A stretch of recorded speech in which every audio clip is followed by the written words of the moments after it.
Well, they're $100,000 per year. So the whole idea is no more will these big tech companies or other big companies train foreign workers. They have to pay the government $100,000, then they have to pay the employee.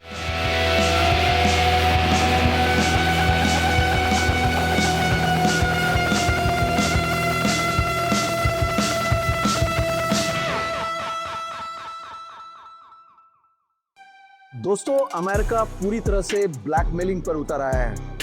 पहले 50% tariff, उसके बाद Chabahar port का access block करने की कोशिश, इसके बाद अब H1B वीजा का फीस इतना बढ़ा देना ताकि इंडियन टेकीज जो हैं वहां पर ना जा सकें, कंपनीज उनको ना हायर कर सकें। दोस्तों, क्या है इसकी वजह? ये सारी चीजें अमेरिका अभी क्यों कर रहा है, जानेंगे इसके पीछे की वजह। मेरा नाम नीतीश है और चलिए अब चलते हैं इस खबर की डिटेल्स में। ये जो स्थिति बन रही है, अमेरिका ने जब से टैरिफ भारत पर लगाया है, उसके बाद जो सर्कमस्टांसेस, जो डेवलपमेंट्स हो रहे हैं, उसके पीछे की वजह आखिर क्या है? साफ तौर से दिखता है कि जिस तरह से पीटर नवेरो, जो ट्रंप के सलाहकार, उन्होंने कहा था कि हम कुछ ऐसा करेंगे कि 2 महीने के अंदर अंदर भारत को हम घुटनों पर ला देंगे। साथ में लुटनिक ने भी, जो हावर्ड लुटनिक है, उन्होंने भी कुछ इसी तरह का स्टेटमेंट दिया था। तो अब वो होता हुआ दिख रहा है, लेकिन सवाल यह है कि भारत घुटने पर आएगा तब तो। अमेरिका में जो अपने कार्ड्स थे वो ऑलरेडी खेल दिए और मुझे लगता है H1B जो वीजा वाला जो इशू है वो शायद अमेरिका के तरकश में लास्ट तीर है, ताकि भारत को प्रेशर में लाकर उसको जो झुकाया जा सके ट्रेड डील के मामले में। भारत ने इस बीच जो खबरें आ रही हैं इनसाइडर्स के हवाले से, ये साफ कर दिया है कि 50% जो टैरिफ लगाया गया है उसको घटाकर जब तक 25% नहीं किया जाएगा तब तक जो बात आगे नहीं बढ़ेगी। तो चलिए, ये तो मैंने आपको कंडीशंस बताए कि क्या हो रहा है, इसके पीछे की वजह क्या है जो अमेरिका कर रहा है भारत के साथ। दोस्तों, H1B जो वीजा है वो हाईली स्किल्ड वर्कर्स को दिया जाता है और जो मेनली आईटी सेक्टर में जो लोग हैं, हेल्थ सेक्टर में जो लोग हैं या फिर एजुकेशन सेक्टर में जो लोग हैं, उनके लिए ये वीजा जो है दिया गया था। ज्यादातर वीजा इन्हीं सेक्टर्स के लोगों को दिए गए अमेरिका की तरफ से।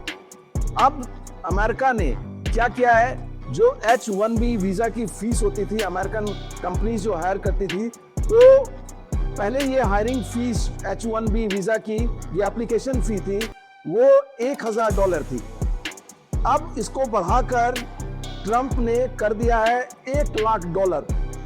जी हाँ दोस्तों, और कहा है कि जो भी कंपनीज इसको किसी भी इंडिविजुअल को हायर करती है, पर इंडिविजुअल आपको $1 लाख H1B वीजा फीस के तौर पर देना होगा और उसके बाद ये सब्सिक्वेंटली रिन्यू होगा। 1 साल के बाद अगर उस प्रोफेशनल को वहां पर आना है तो कंपनी को $1 लाख जो उसके वीजा को रिन्यू करने के लिए देना होगा। तो इस तरह से ये प्रोसीजर चलता रहेगा। दोस्तों, ये एक सबोटैज करने की कोशिश है। जो इंडियन ड्रीम्स, जो टेकीज होते हैं, वो अमेरिका में जाकर वहां पर पहले तो पढ़ाई करते हैं या फिर वहां पर नौकरी करते हैं। उनका एक ड्रीम होता है, वहां पर सीखने के लिए भी जाते हैं और काफी कुछ चीजें अमेरिका के इकोनॉमी में भी कंट्रीब्यूट करते हैं। वहां के साइंस एंड टेक के डेवलपमेंट में भी इंडियन टेकीज का महत्वपूर्ण योगदान है। अब देखिए, गूगल और माइक्रोसॉफ्ट जैसी जो कंपनियां हैं, टेक जायंट्स हैं, उसके सीईओज आप देखिए, सुंदर पिचाई हैं गूगल के सीईओ, सत्या नादेला हैं माइक्रोसॉफ्ट के सीईओ। तो अब जरा सोचिए कि इंडियंस के भरोसे ही चलता है। वहाँ पर सिलिकॉन वैली है जो कि टेक एंटरप्रेन्योर्स का वहाँ पर हब है, टेकीज का हब है सिलिकॉन वैली। वो इंडियंस के जरिए ही चलता है, पूरा डिपेंडेंट है इंडियन टेकीज पर ही। अब सोचिए कि अमेरिका को कितना नुकसान होगा। अमेरिका भारत को सबोटाज करने की कोशिश कर रहा है, लेकिन इसका नुकसान अमेरिका को सबसे ज्यादा होगा। और मैंने जैसा कि बताया कि भारत की तरफ से तो जो हेल्थ प्रोफेशनल्स हैं, जो डॉक्टर्स हैं, जिनको H1B वीजा दिया जाता है, काफी सारे डॉक्टर्स हैं अमेरिका में, उनको नुकसान होगा। आईटी सेक्टर के लोगों को नुकसान होगा और जो एजुकेशन में लोग हैं, वहाँ एडवांस स्टडीज के लिए पढ़ने जाते हैं बच्चे, वहाँ भी उसका भी नुकसान होगा। तो कितना रेवेन्यू का लॉस होगा इसका अंदाजा आप लगा सकते हैं अमेरिका का। लेकिन अमेरिका जो है ये हेल बेंट है कि भारत को जो है नुकसान पहुंचाना है, किसी तरह भारत को झुकाना है। ये ट्रम्प जो अपनी अना है उनका जो ईगो है वो भारत को किसी भी तरह से झुकाना चाहते हैं। दोस्तों 71% जो वीज़ा H1B वीज़ा जो इंडियंस को अमेरिका जो देता है, और उसके बाद दूसरा नंबर आता है जो कि काफ़ी कम है, चाइनीज़ को तकरीबन 12% वीज़ा दिया जाता है H1B वीज़ा। इसके अलावा ये जो H1B वीज़ा देने के बाद जो इंडियन प्रोफेशनल्स वहाँ पर काम करते हैं यूएस में, उससे भारत को रेमिटेंसेस भी आता है वापस, जो भारत में वो लोग पैसे भेजते हैं वो रेमिटेंसेस भी आता है। अब ट्रम्प के इस कदम के बाद ये रेमिटेंसेस भी घट जाएंगे।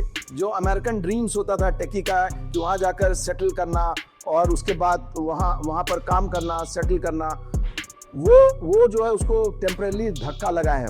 आप देखिए कि इंडियंस जो है वहाँ जाकर वो अमेरिका के प्रोग्रेस में ही कंट्रीब्यूट करते थे। अगर चाइनीज़ की बात करें तो वो लोग वहाँ पर जाकर एडवांस स्टडीज़ के बाद वहाँ पर वो कंपनीज में काम करके सारे डेटा या टेक जो है अपने देश को ट्रांसफ़र करते थे। कई ऐसे केसेस भी पकड़े गए हैं चाइनीज़ स्टूडेंट्स के या चाइनीज़ जो प्रोफेशनल्स वहाँ काम करते हैं, लेकिन भारतीय वहाँ पर रहकर अमेरिका के ग्रोथ में ही कंट्रीब्यूट कर रहे थे। अब दोस्तों ये तो मैंने आपको बात बताई कि क्या इम्पैक्ट जो है भारत का होगा, इसके कई बेनिफिट्स भी होंगे। आप देखिए जो गूगल और माइक्रोसॉफ्ट वगैरह के जीसीसीज हैं जो कि ग्लोबल कैपेबिलिटी सेंटर्स कहते हैं, वो ज़्यादातर भारत में बेंगलोर में और हैदराबाद वगैरह में है। वहाँ पर एआई इनोवेशन होता है। इसके अलावा आपको क्लाउड सॉल्यूशंस, इंजीनियरिंग के नए नए इनोवेशंस किए जाते हैं वहाँ पर, और सारे टेक प्रोफेशनल्स करते हैं। अब होगा क्या कि ये सारी चीज़ें जो है इंडिया में बनेंगी, और उसके बाद भारत अगर इस सिचुएशन को एक्सप्लॉइट करता है तो जो ब्रेन ड्रेन हो रहा था भारत से, जो हाईली स्किल्ड प्रोफेशनल्स अमेरिका चले जाते थे आईआईटी से पढ़कर या फिर टॉप इंजीनियरिंग इंस्टीट्यूट से पढ़कर, उस ब्रेन ड्रेन को रोका जा सकेगा। और उसका इस्तेमाल अगर भारत में किया जाए तो भारत बहुत तरक्की कर सकता है। ये ब्लेसिंग इन डिस्गाइज के तौर पर भारत के लिए काम कर सकता है। तो इसको एक पॉलिसी बनानी होगी कि जो वहाँ से जो टेकीज हैं उनको यहाँ पर किस तरह से उनको एक बार फिर से यहाँ पर जॉब दिया जाए, उनको रिहेबिलिटेट किया जाए। तो ये सरकार को ये सब करना पड़ेगा। और देखिए दोस्तों, ये जो पूरा ओवरऑल सिनेरियो है, भारत को इनिशियल सेटबैक तो लगेगा, लेकिन भारत इसको अपॉर्चुनिटी के तौर पर अगर इस्तेमाल कर ले तो ये भारत के डेवलपमेंट के लिए एक माइलस्टोन साबित हो सकता है। ये बहुत अच्छी अपॉर्चुनिटी है जैसा मैंने आपको बताया। तो दोस्तों ये थी हमारी आज की खबर। इसके पूरे पीछे की जो कहानी है, पीछे की जो इनसाइड स्टोरी है, किस वजह से अमेरिका ऐसा कर रहा है, ये सारी चीज़ें मैंने आपको बताई। अगर आपको हमारी ये खबर पसंद आई हो तो काइंडली हमें लाइक करें, शेयर करें और सब्सक्राइब करें। जय हिंद, जय भारत।